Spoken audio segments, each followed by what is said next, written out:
Dès son arrivée dans les studios de Réunion, la première radio, le ministre répond aux attentes des Réunionnais. Aujourd'hui même se réunit la commission qui va constater l'état de catastrophe naturelle, donc ça sera lancé.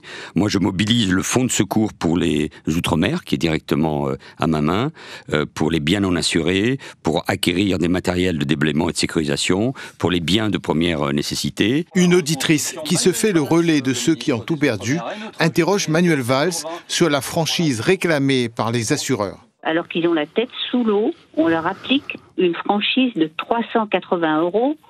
Alors moi, ce qui me concerne aussi, je suis touchée. Et je voulais savoir, donc j'ai demandé à mon assurance s'il y avait moyen de négocier donc cette franchise. Et on m'a répondu que c'était l'État qui touchait cette somme.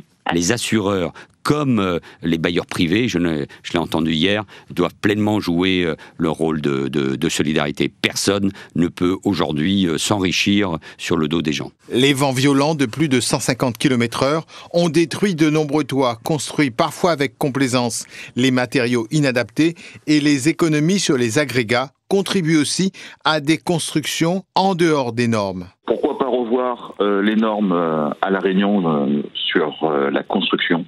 Parce qu'on a tout de suite constaté que les constructions à La Réunion ne tenaient pas forcément suite à des vents assez violents.